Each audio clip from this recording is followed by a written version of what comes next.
started off as a catering business, but now a food truck. Our whole goal is to increase education and access to healthy foods for, in particular, Black and brown communities who are impacted by food apartheid. We specialize in cooking some of your favorite Cajun Creole dishes and turning them into vegan delicacies. Like mac and cheese, oyster mushroom po' boys, red beans and rice, jambalaya, avocado tacos. That's the city swing on it. Here you go. You're welcome.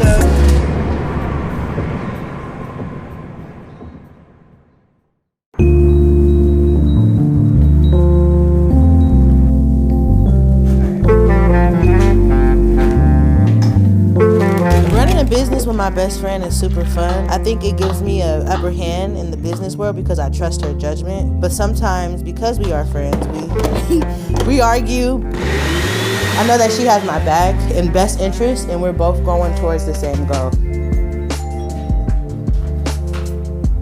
Hey, girl. Hey. So I think it's a benefit, basically, to run a business with somebody that you can trust.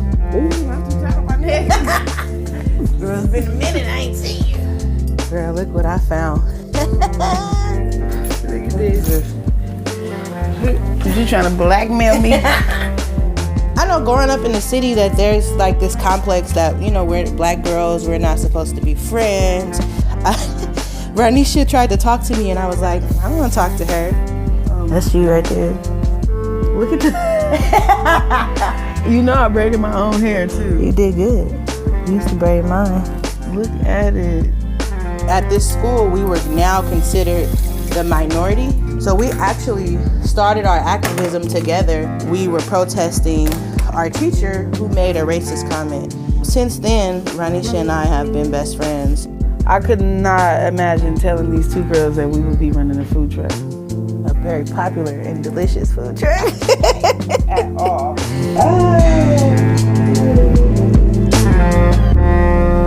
Let me pull up my list so that we can make sure we have everything we need for today. We have to stop at the garden to go pick up the produce from Fahim. And Zane should be waiting for us at the kitchen. I'm gonna get some gas first. Thank you. And then and then go to Lake Mary, and then we should be there and sell for a couple of hours. I think that's it. All right, let's go.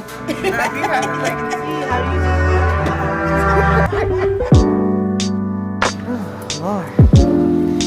Oh, that breeze feels good. Florence Fang Garden was one of those abandoned spaces that the Asian community took over and started to garden on it and grow their produce. Put in a steam water and then I will crispy. Mm-hmm. This is for crispy. It's different from the Western cauliflower. Yeah. This is most of the Asian people like this because it's crispy. Yes, yes. Shock. Very good. Crispy. Yeah. Hey, Fahim. Fahim, who is a Bayview resident, started to activate the space adjacent to the garden.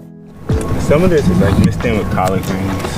Oh, okay. That's fine too. And as a Black business, we want to support Black farmers because in San Francisco, it's unheard of. I'm trying to take it all. They are farms that were curated from people from the community, so they have a direct relationship, and also they understand the needs of the community as well, and they're super accessible. Bye, Fahim. See you later. Don't forget to text me. I will. Enjoy the Bye, Alicia.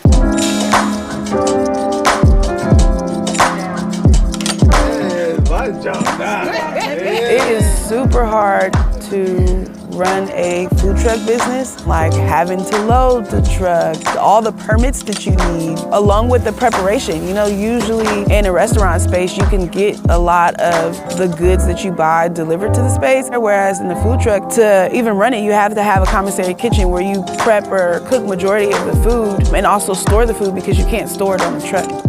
It's badass, honestly, for two Black women to be running a truck. We don't turn nothing down but our collars. But at the root of it, we make sure that we uplift and keep our community involved. Take my code. Man, it's approved. Shout out to Zane. Yes. all day. Everything that we have touched our hands in has been around uplifting the community and bringing the hood with us and creating a seat at the table for our people. All right, let's gas it up and go to Lake Merritt. Get it going, Pop. You ready? I am ready.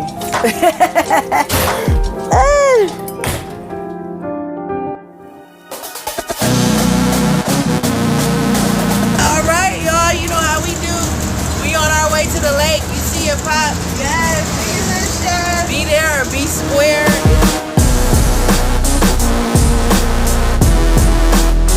I think it gives us the flexibility to go where we want. Our motto is to go to different communities that don't have access and show them that veganism could be good. I think the next step for us is owning a brick and mortar restaurant. Like this right now works really well. It allows us to travel and like we have other obligations. I don't know how we're doing it, but we're doing it. Rheema, girl, look at this cauliflower that we got from the garden. Look at the color. It look good. And like he said, it's gonna be crispy. All right, we are now open.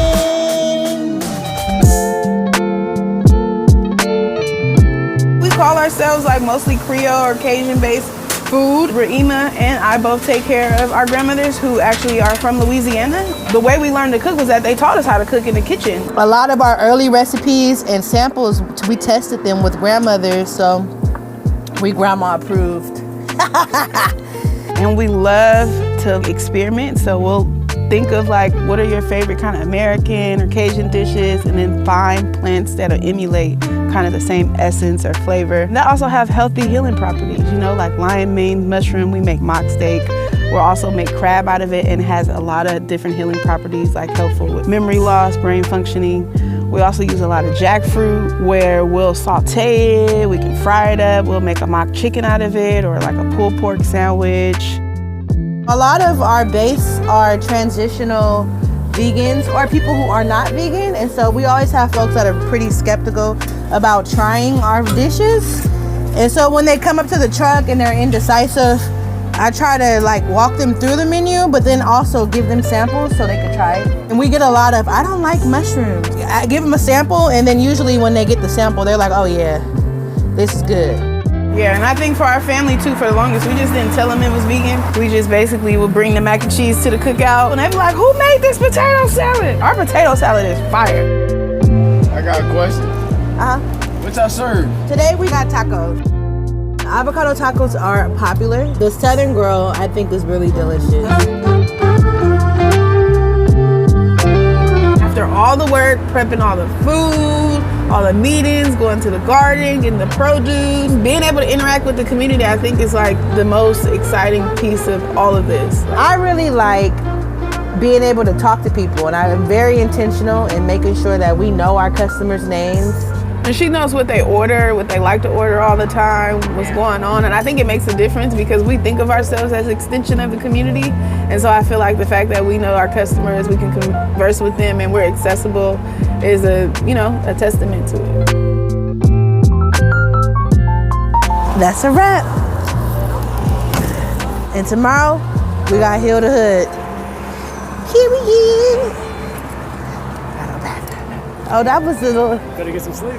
Yes, I'm tired. I'm motherfucking tired. No, I'm just...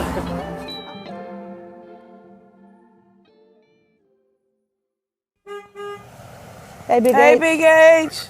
Fine. Good. How are you? Good to Thank see you. Good to see you.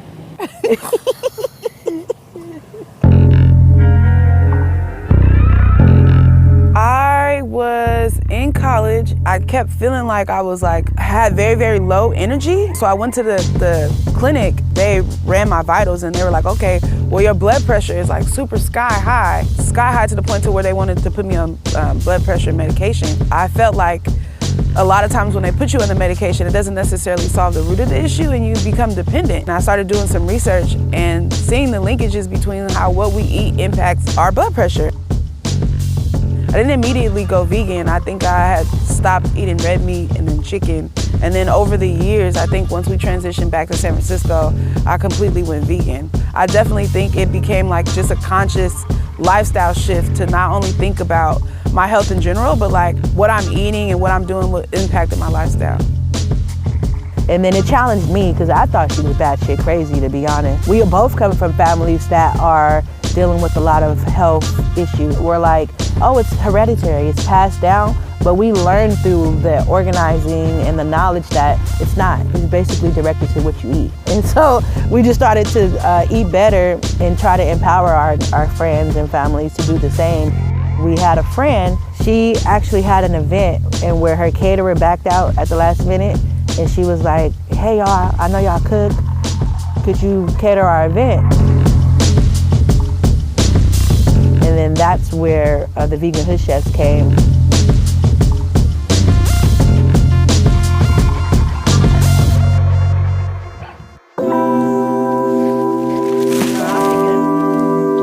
We usually get like 100 people, but we prepare food for 300.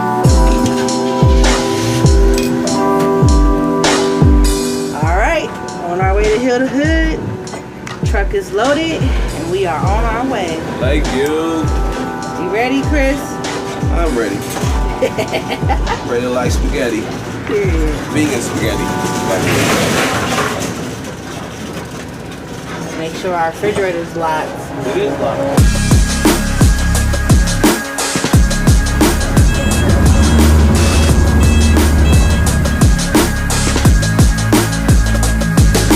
So my name's Kat, I'm the owner of Kat Fitness. I'm actually one of the creators of Heal the Hood. It was an idea that I had, and then I brought the vegan hood chefs and we did a collaboration, and now we're here today. Heal the Hood is an event that we host in different Bay Area inner city communities. It's a wellness event, so we teach the community how to lower the risk of high blood pressure, obesity, heart disease, things that we see a lot in our inner city communities based on nutrition and lack of self-love. You can start whenever you decide inside of you that it's time for change. So today we're gonna actually be giving away 300 free meals to the community. We're also gonna be giving over 100 boxes of fresh produce to the community. And we've also added another component, which is financial health as well.